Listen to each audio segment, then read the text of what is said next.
Steroid का इस्तेमाल आपके अगर स्किन पे हो रहा है या आंखों पर हो रहा है, वो भी कहीं ना कहीं लीड करता है ग्लूकोमा के खतरे को बढ़ाने में। अर्ली एज में हो रहा है, जैसे 30 में, 35 की उम्र में, इससे भी कम उम्र में भी हम ग्लूकोमा देख रहे हैं। 100% केस है तो उसमें अंडर 40 से कम में कोई आपका 10 से 15% तक केस होता है। साइलेंट थीफ है ये आंखों का, और वो धीरे से आकर और अंधापन। तो इसीलिए सवाल ये है कि इसका जो उपचार है, सबसे पहला है कि डिटेक्शन। लेकिन कई बार देखा गया है कि डायबिटिक जो पेशेंट है या फिर हाइपरटेंशन जिसको है, जिसको ब्लड प्रेशर की शिकायत है, उनमें भी ग्लूकोमा की जो है टेंडेंसी बढ़ती हुई दिखाई देती है। ऐसा क्यों होता है डॉक्टर? सफेद मोतियाबिंद और काला मोतियाबिंद, इन दोनों में अंतर क्या है और काला मोतियाबिंद क्यों खतरनाक है? थोड़ा सा मतलब प्रिकॉशन लेके और सब कुछ आगे पीछे देख के काम करना पड़ता है। अगर आप सांसों के लेकर के योग करें, अनुलोम विलोम करें, उसका क्या कोई लिंक है कि आप ग्लूकोमा के असर को कम कर सकते हैं? नमस्कार, दिल्ली 24 पर आपका बहुत बहुत स्वागत है। मैं हूं पल्लवी झा।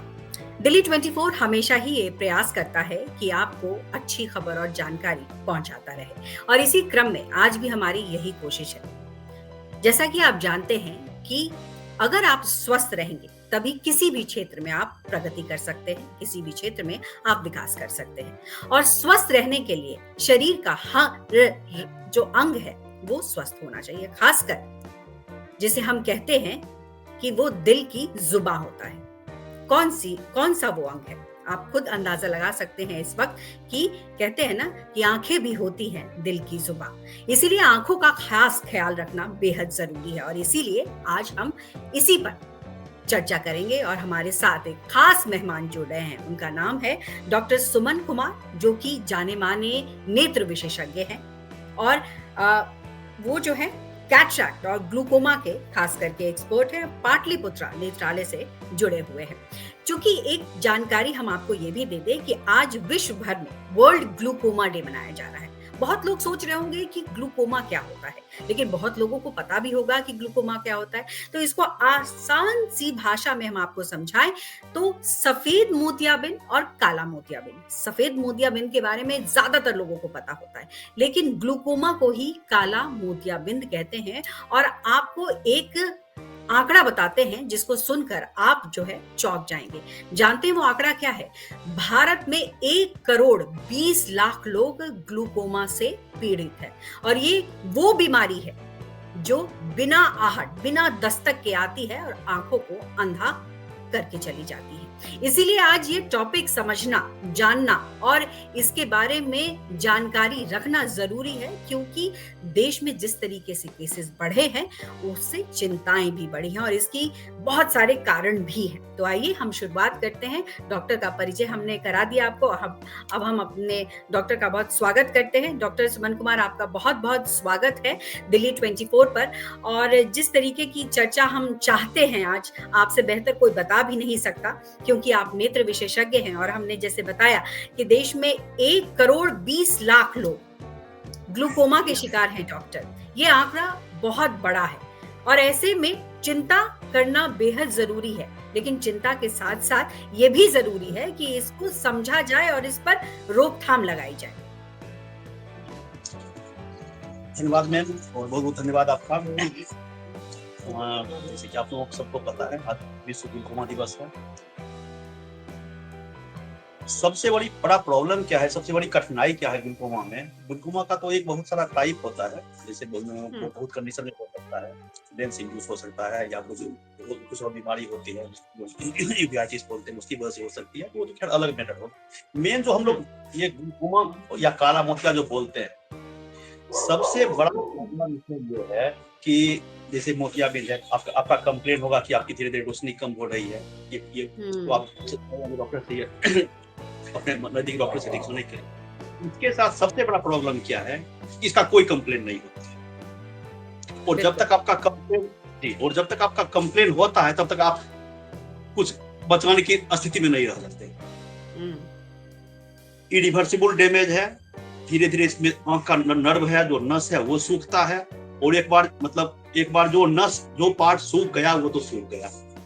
जब तक डायग्नोसिस हो पाती है तब तक ऑलमोस्ट अबाउट 75% 80% केस में आप ये कह सकते हैं कि उसमें 80 से 90% तक नस उसका ऑलरेडी सूख गया है। उसके बाद हम लोग के पास सिर्फ ये काम बचता है कि अब उसका हम लोग फर्दर क्या ट्रीटमेंट कर सके, बढ़िया से क्या इलाज कर सके, ताकि वो जो रिमेनिंग 10% नस बचा हुआ है वो किसी तरह बचाया जा सके। जो लॉस हो गया वो तो लॉस हो ही गया। सबसे बड़ा यही है कि इसमें कोई कंप्लेन पेशेंट का नहीं होता है, और जब तक कंप्लेन होता है तब तक काफी देर हो चुकी रहती है। बिल्कुल डॉक्टर, और वही बात मैं कह भी रही थी कि ये बहुत इसकी आहट नहीं होती, इसकी जो दस्तक है वो सुनाई नहीं देती, और अंग्रेजी में एक कहावत भी है, साइलेंट थीफ है ये आंखों का, और वो धीरे से आकर और अंधापन। तो इसीलिए सवाल ये है कि इसका जो उपचार है, सबसे पहला है कि डिटेक्शन। तो डिटेक्शन के क्षेत्र में किस तरीके से भारत प्रोग्रेस कर रहा है? क्या अभी भी हम बहुत लैग कर रहे हैं? इसकी जानकारी लोगों में अभी भी कमी है उसमें? 2-3 बात इसमें ये है मैम कि ये कम एज में भी हो सकता है, लेकिन अधिकांश जो ग्लूकोमा के पेशेंट होते हैं ये 40 साल के बाद के होते हैं। मतलब करीब आप कह सकते हैं कि 80% से ज्यादा जो पेशेंट है वो 40 साल के बाद है। तो इसमें हम अपने दर्शकों को या अपने यही सुझाव दे सकते हैं कि अगर आपकी उम्र 40 साल हो गई है तो कम से कम 4 महीने, 5 महीने, 6 महीने में आप नजदीक के कोई भी अच्छे डॉक्टर हैं उनसे जरूर दिखा लिया। उसके अलावा इससे बचने का कोई उपाय नहीं हो सकता है। यानी पहली बात यह है कि आपको सबसे पहले इसके लिए जांच कराना जरूरी है, जिसमें उम्र आप कह रहे हैं 40 वर्ष होनी चाहिए। हम बहुत सारे केसेस में देख रहे हैं, जैसे आपने कहा कि 40 की उम्र में तो लोगों को टेस्ट कराना ही चाहिए, लेकिन बहुत सारे केसेस में हम देख रहे हैं कि अर्ली एज में हो रहा है, जैसे 30 में, 35 की उम्र में, इससे भी कम में भी हम ग्लूकोमा देख रहे हैं। क्या वजह है इसकी? कम उम्र में भी तो होती है, तो दिखाना तो हर किसी को रहना है, लेकिन इसमें 40 से कम में प्रतिशत उसका कम होता है। मतलब आप कह सकते हैं कि अगर ओवरऑल 100% केस है तो उसमें अंडर 40 से कम में कोई आपका 10 से 15% तक केस होता है। मैक्सिमम जो 80 या 85% का केस है वो 40 से ऊपर का आता है। तो जागरूक तो सबको रहना है, मतलब मेरा सिर्फ ये कहना है कि 40 से ऊपर थोड़ा विशेष ध्यान देना है। और इसकी वजह क्या है? ग्लूकोमा के होने की वजह क्या है? क्या लाइफस्टाइल है? क्या कुछ है जिसकी वजह से ग्लूकोमा होता है?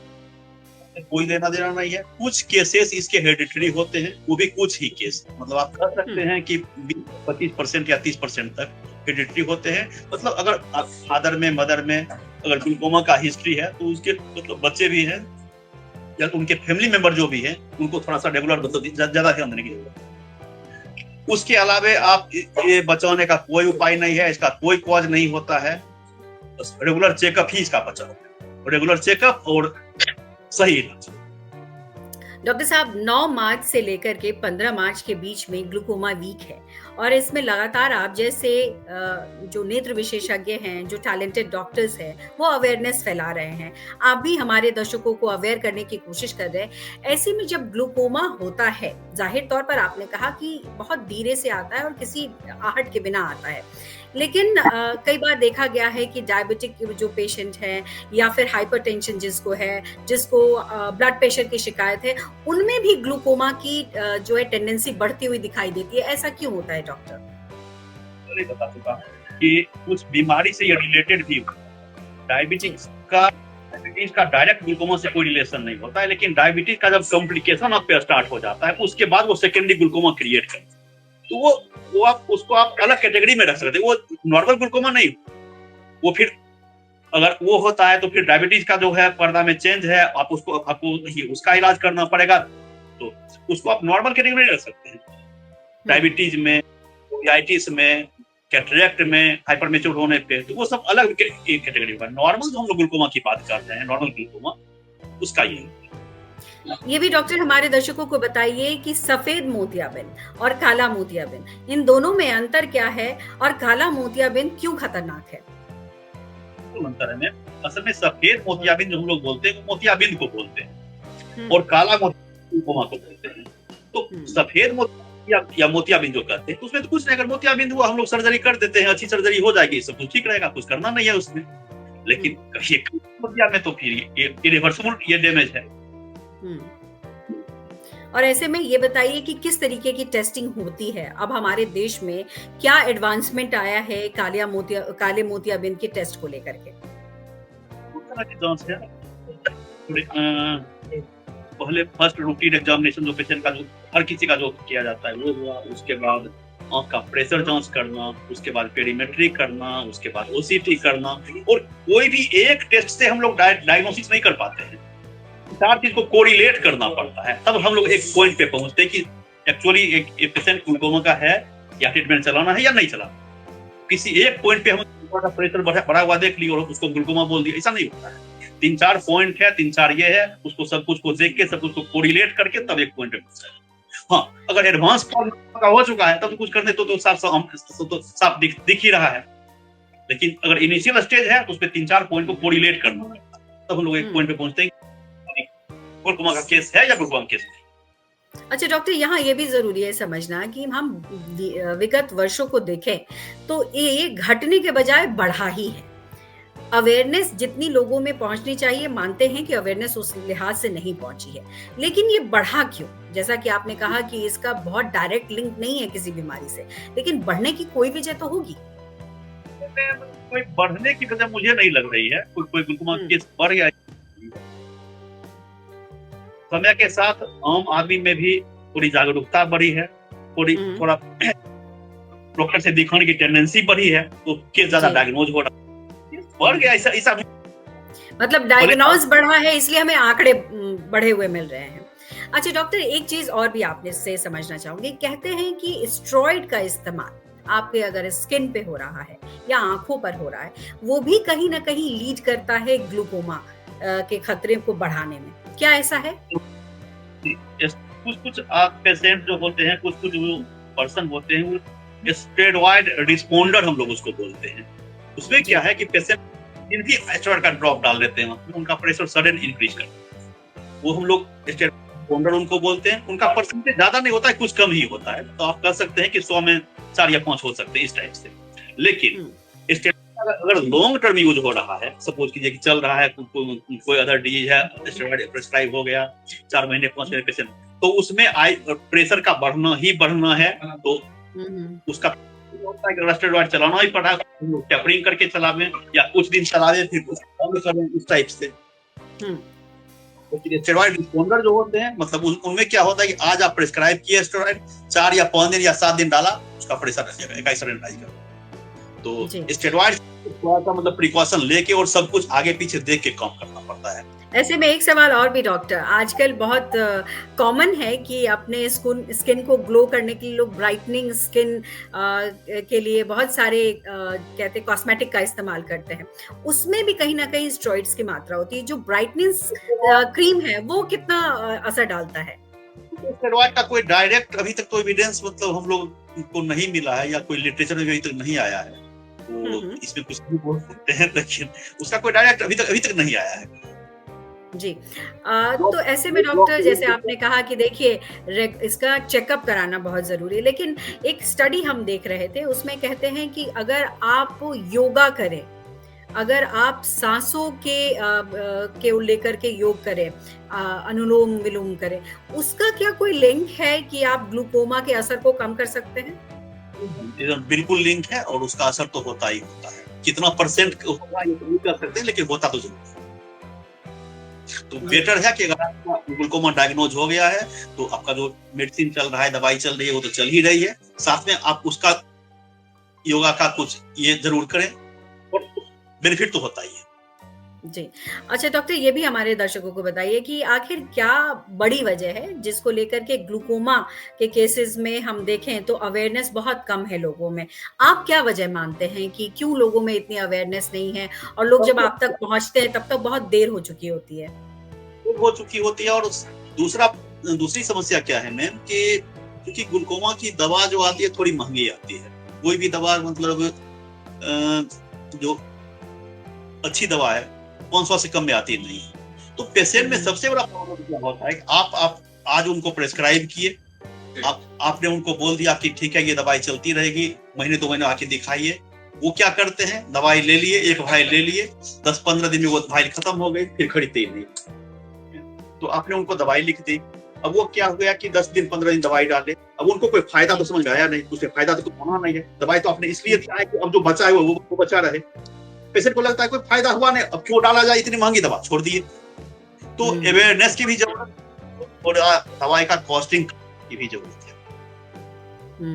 दवाई की कॉस्टिंग की ज़रूरत है, अवेलेबिलिटी की ज़रूरत है। और मैं देख रही थी डॉक्टर साहब, पाटलिपुत्र नेत्रालय में आयुष्मान भारत के तहत भी इलाज किया जाता है। ये बहुत सराहनीय कदम है और चूँकि इस तरीके की गंभीर जब बीमारी होती है, ऐसे में इस तरीके की सहायता आप लोग दे रहे हैं, ये बहुत ही सराहनीय बात है।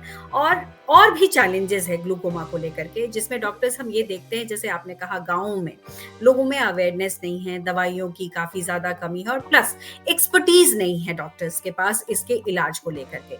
आप और क्या कुछ कहना चाहेंगे हमारे दर्शकों को जो आपको सुन रहे हैं दूर दराज गाँव में, शहरों में, क्या करने की जरूरत है इसके रोकथाम के लिए? यही कहा जा सकता है मैम कि मतलब आप रूटीन आँख की जांच कराते रहें और अगर ग्लूकोमा की दवा आपको दी गई है तो समय पे आप उसका यूज करें, अपने मन से वो बंद करना नहीं है और जब भी डॉक्टर आपको बुलाएं तो दिखाने दोबारा जरूर जाए। डॉक्टर आपने कहा कि जांच कराने, कई बार हमने देखा है कि पेशेंट भटक जाते हैं, गलत जांच में चले जाते हैं, गलत जांच हो जाता है, कई बार जो जांच चाहिए वो जांच नहीं होता है। ऐसे में सबसे पहले जरूरी क्या है? डॉक्टर के पास पहुंचकर डॉक्टर से सलाह लेकर जांच कराना या फिर अपने आप जांच कराना? आप तो जहाँ से आप क्या करेंगे, कोई नहीं करा सकते हैं। पहले तो आप पेशेंट को देखा जाएगा, क्लिनिकल एग्जामिनेशन किया जाएगा, उसके बाद जरूरत रही तो जांच कराने की जरूरत है। तो पहले सिर्फ जांच, ऐसा तो कुछ होता नहीं है। डॉक्टर ये भी समझाइए हमारे दर्शकों को कि महिलाओं में ज्यादा ग्लूकोमा है या पुरुषों में ज्यादा ग्लूकोमा देखने को मिल रहा है? किस वर्ग में ज्यादा ग्लूकोमा है या फिर एक एज फैक्टर है? ऑलमोस्ट सेम है मैम। ऑलमोस्ट सेम है। ओके डॉक्टर, कई बार इसमें ऑपरेशंस भी होते हैं। आपने दवा तक की तो बात कही, सर्जरी भी बहुत ज्यादा इसमें केसेस में होते हैं। सर्जरी कितने कारगर हैं इसमें? सर्जरी का भी मैम वही काम है जो दवाई का काम। सर्जरी हम लोग इंडिकेशन सर्जरी का उसमें रखते हैं जब पेशेंट सपोज कीजिए 2 या 3 दवाई ले रहे हैं, फिर भी उनका प्रेशर कंट्रोल नहीं हो रहा है, उनका विजुअल लॉस धीरे धीरे बढ़ता ही जा रहा है, तो उसका इंडिकेशन सर्जरी होता है। फिर सर्जरी का भी वही काम है जो काम मेडिसिन का है। सर्जरी होगी, उसका प्रेशर कम होगा, तो लेकिन सर्जरी का ऐसा नहीं मतलब हम कोई पेशेंट को देखे एक दवाई पे उनको ये कर दिया, उनका सब कुछ ठीक है तो कुछ नहीं करनी है। हाँ, पेशेंट 2 या 3 दवाई पे हैं फिर भी उनका विजन लगातार लॉस धीरे धीरे हो ही रहा है, तो उसका इंडिकेशन सर्जरी होगा।